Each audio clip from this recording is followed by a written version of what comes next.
گویا کہ شہادت کا شوق جن معنوں میں تھا ان معنوں میں قبول نہ ہونے پر ایک شکوہ دل میں پیدا ہوتا ہے، جس کا آخر پر ذکر کیا ہے۔ مگر حضرت صلی اللہ علیہ وآلہ وسلم کہ ہاں خدا تعالیٰ سے شکوے کا کوئی دور کا بھی مضمون کہیں دکھائی نہیں دیتا، اشارتاً کنایتاً کلیتاً خدا تعالیٰ کی رضا پر راضی، اور مقصود بذات اللہ تعالیٰ رہا، نہ کہ ثواب اور جزا۔ امام آلوسی کہتے ہیں کہ اس قسم کی مبہم جزا دراصل خود خدا تعالیٰ کی جزا دراصل خود خدا تعالیٰ بن جاتا ہے، یعنی تجلی حق تعالیٰ جزا ہوتی ہے، لیکن اس کا ذکر تفصیل سے نہیں ملتا، حالانکہ قرآن کریم نے اس مضمون کو کھول کر بیان فرمایا ہے۔ جیسا کہ فرمایا، بعض اپنے راضی بندوں پر، جو راضی اور مرضی بندے ہوتے ہیں، جب ان کی وفات کا وقت آئے گا تو اللہ تعالیٰ فرماتا ہے، یہ آتا ہے تو میں ان سے کہتا ہوں کہ یا ایتھا النفس المطمئنۃ ارجعی الی ربک راضیۃ مرضیہ فادخلی فی عبادی وادخلی جنتی، کہ اے راضیۃ مرضیہ انسان،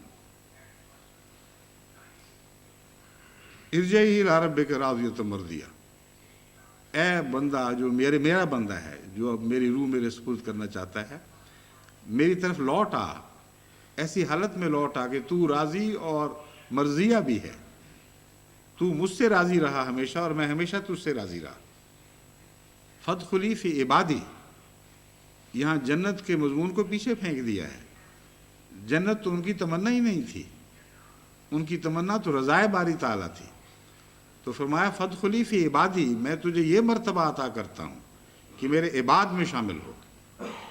اور یاد رکھیں کہ حضرت صلی اللہ علیہ وآلہ وسلم کو خدا تعالیٰ نے عبداللہ کا لقب عطا فرمایا ہے۔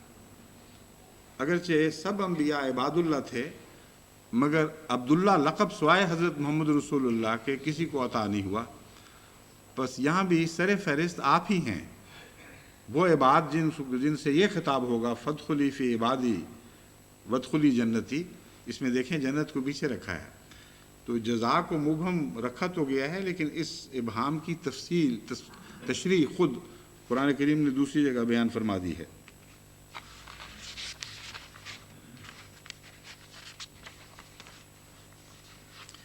حضرت مسیح موعود علیہ الصلوۃ والسلام نے بھی ہمیشہ یہی تمنا پیش نظر رکھی کہ خدا ملے، اور جنت اور ثواب اور اس قسم کی دوسری چیزیں ان کی طرف دھیان کبھی نہیں گیا۔ آپ فرماتے ہیں ہمارا بہشت ہمارا خدا ہے، ہماری اعلیٰ لذات ہمارے خدا میں ہیں، کیونکہ ہم نے اس کو دیکھا اور ہر ایک خوبصورتی اس میں پائی۔ یہ دولت لینے کے لائق ہے اگرچہ جان دینے سے ملے، اور یہ لال خریدنے کے لائق ہے اگرچہ تمام وجود کھونے سے حاصل ہو۔ اے محرومو، اس چشمے کی طرف دوڑو کہ وہ تمہیں سیراب کرے گا۔ یہ زندگی کا چشمہ ہے جو تمہیں بچائے گا۔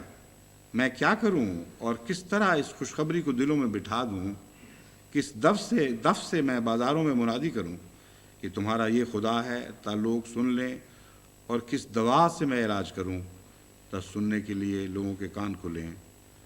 اگر تم خدا کے ہو جاؤ تو یقیناً سمجھو کہ خدا تمہارا ہی ہے۔ یہ راضیۃ مرضیہ کی تفسیر ہے اصل میں۔ اگر تم خدا کے ہو جاؤ تو یقیناً سمجھو کہ خدا تمہارا ہی ہے۔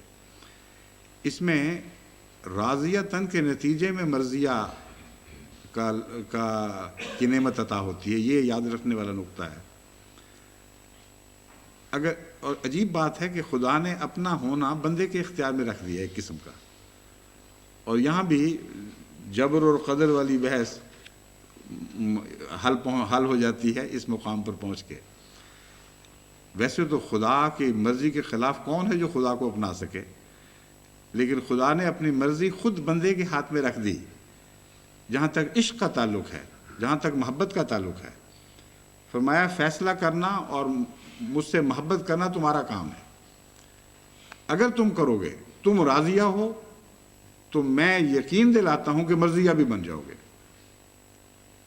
اگر تم مجھ سے راضی ہوگو تو میں تم سے ضرور راضی ہوں گا۔ یہ وہ مفہوم ہے جس کو حضرت مسیح موعود علیہ السلام نے اس مضمون کے آخر پر یوں فرمایا، اگر تم خدا کے ہو جاؤ گے تو یقیناً سمجھو کہ خدا تمہارا ہی ہے۔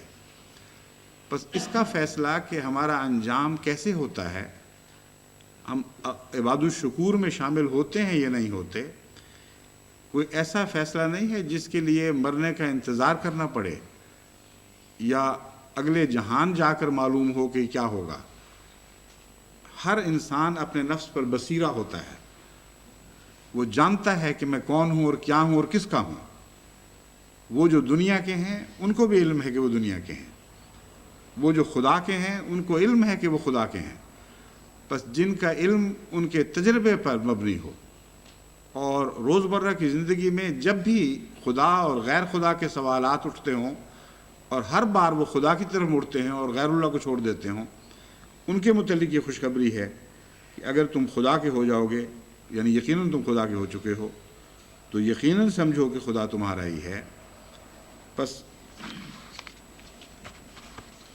حضرت صلی اللہ علیہ وآلہ وسلم عبد شکور تھے، اور عبد شکور کا وہ مفہوم ہے جو میں بیان کر رہا ہوں کہ جب خدا سے محبت ہر مقصود پر غالب آ چکی ہو تو دنیا کی کسی حالت میں بھی انسان کو رکھا جائے، دین کی کسی حالت میں بھی انسان کو رکھا جائے، یہ ایک ثانوی بات، یہ باتیں ثانوی بن جاتی ہیں۔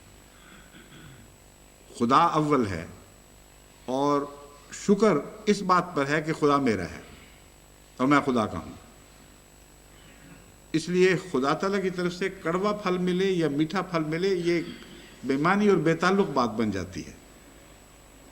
حضرت مسیح علیہ السلام نے لکھا ہے کہ اگر رضائے باری تعالیٰ جہنم جانے میں نصیب ہوتی ہو تو میں خوشی سے جہنم میں جانے کے لیے تیار ہوں۔ یعنی رضا ایک ایسی چیز ہے جو آخری جنت ہے انسان کی، اور وہ شکر پیدا کرتی ہے، ورنہ جہاں رضا میں کمی آئے گی وہاں شکر میں کمی آئے گی۔ وہ لوگ جو نعمت سے زیادہ تعلق رکھتے ہیں اور نعمت عطا کرنے والے ہاتھ سے نسبتاً کم تعلق رکھتے ہیں، جب نعمت عطا کرنے والا ہاتھ رک جائے تو اس ہاتھ کے خلاف شکوہ پیدا ہوتا ہے۔ جب نعمت عطا کرنے والا ہاتھ کہیں ابتلا میں ڈال دے، کوئی کڑوا پھل دے دے، تو اس کے خلاف شکوہ پیدا ہوتا ہے۔ اگر محبت ہاتھ سے ہو تو نعمت آتی ہے اس ہاتھ سے یا کچھ اور آتا ہے، یہ بے معنی اور بے حقیقت سی چیز بن جاتی ہے۔ ویسی ہی بات ہے جیسے ایک وہ ایاز اور محمود اور ایاز کے متعلق بیان کیا جاتا ہے، یا کسی اور کے متعلق ہوگا، مگر ایک بادشاہ اور اس کے ایک پیارے غلام کے متعلق یہ واقعہ ہے کہ امراء اور وزراء اور دوسرے مقربین جو دربار میں بادشاہ کے گرد رہا کرتے تھے، وہ ایک غلام یعنی غالباً ایاز ہیں، ان سے بہت زیادہ حسد کرنے لگے اور چاہتے تھے کہ بادشاہ کی نظر میں اس کو گرائیں۔ ایک موقع پر بادشاہ نے، ایک اور واقعہ ہے، میں وہ بیان نہیں کرنا چاہتا اس وقت، یعنی میں پھر بھی کہہ رہا ہوں کہ مجھے یاد نہیں ہے، ہو سکتا ہے یاد نہ ہو، کوئی بھی ہو، اس لیے نام لیے بغیر بات کرتا ہوں۔ ایک بادشاہ کا مقرب ایسا تھا جس سے باقی حواری حسد کرنے لگے۔ ایک موقع پر بادشاہ ان کو یہ بتانا چاہتا تھا کہ تم میں اور ان میں فرق کیا ہے۔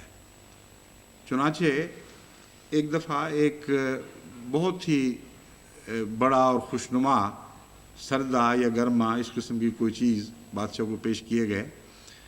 اس نے ایک قاش کاٹی اور کھائی، اور اس کے بعد وہ قاش اپنے اس محبوب غلام کو دے دی جو سب سے زیادہ پیارا تھا، اور وہ اس نے کھائی اور خوب مزے لے لے کے کھائی۔ پھر بادشاہ نے ایک اور قاش کاٹی اور اس گروہ کے سردار کو دی جو یہ حسد میں سب سے آگے تھا کہ تم بھی چکھو۔ اس نے ایک لقمہ لیا ہے اور تھو تھو کرنے لگے، اتنا خطرناک بدمزہ، اتنا کڑوا، میں حیران ہوں کہ آپ نے کس طرح کھا لیا۔ تو بادشاہ نے کہا کہ یہی بتانے کے لیے کہ تم میں اور اس میں فرق کیا ہے، میں نے یہ پہلے اس کو دی تھی پھر تمہیں دی تھی۔ اس کو میرے ہاتھ سے محبت ہے جو عطا کرنے والا ہاتھ تھا، اس کو اس سے کوئی غرض نہیں ہے کہ اس ہاتھ سے کیا آتا ہے۔ اس نے کڑوی کاش بھی اس طرح مزے سے کھائی ہے کہ جیسے اسے کوئی جنت کی نعمت عطا ہو گئی ہو، اور تم پر میں اتنے احسان کرتا ہوں، آج ایک کڑوا گھونٹ میری خاطر بھرنا پڑا ہے اور تمہارا چہرہ بگڑ گیا ہے۔ یہ فرق ہوا کرتا ہے عبد شکور اور غیر عبد شکور میں۔ تو ان معنوں میں حضرت محمد رسول اللہ صلی اللہ علیہ وآلہ وسلم کی زندگی جو بظاہر سخت دکھوں میں کٹی ہے، آپ کی زندگی میں جو آپ نے شکر ادا کیا ہے خدا تعالیٰ کا، وہی شکر اصل حقیقت اور معنی رکھتا ہے۔ نعمتوں میں پلنے والے کے شکر کا کیا پتہ اس کی کیا حیثیت ہے، کل نعمتیں ٹل جائیں تو وہ شکر بھی ٹل جائے۔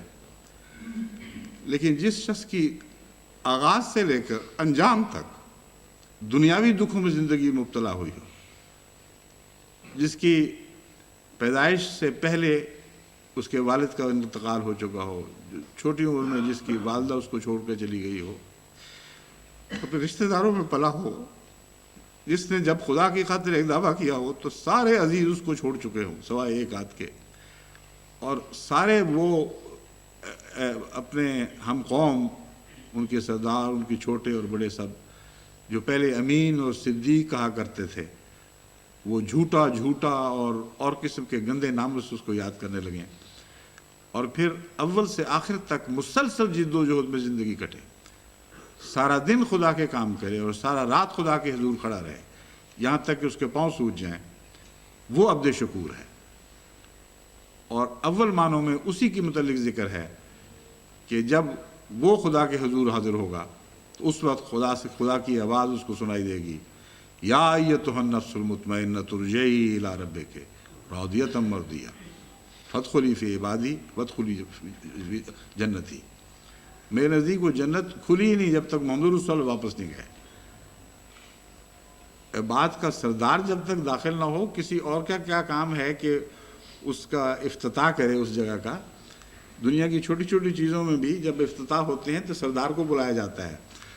بس میرے نزدیک حضرت محمد رسول اللہ صلی اللہ علیہ وآلہ وسلم اس جنت کا افتتاح کرنے والے ہیں جو عبادی کی جنت ہے۔ انہیں جنت نام بھی نہیں دیا گیا، خدا کے عباد کی جگہ ہے، وہ شاکرین کی اصل جزا وہ ہے۔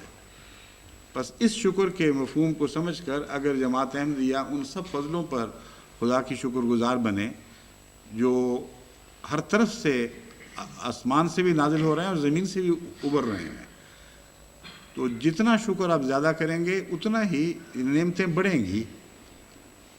حضرت صلی اللہ علیہ وآلہ وسلم نے ہر نعمت کے نتیجے میں شکر ادا کیا، اور ہر شکر کے نتیجے میں خدا تعالیٰ کا یہ ارشاد ہے کہ وہ نعمتوں کو بڑھاتا ہے۔ بس یہ لامتناہی سلسلہ بن جاتا ہے۔ وہ واقعہ جو زے والا ہے وہ تو اس کے سامنے کوئی حیثیت ہی نہیں رکھتا۔ بادشاہ کے متعلق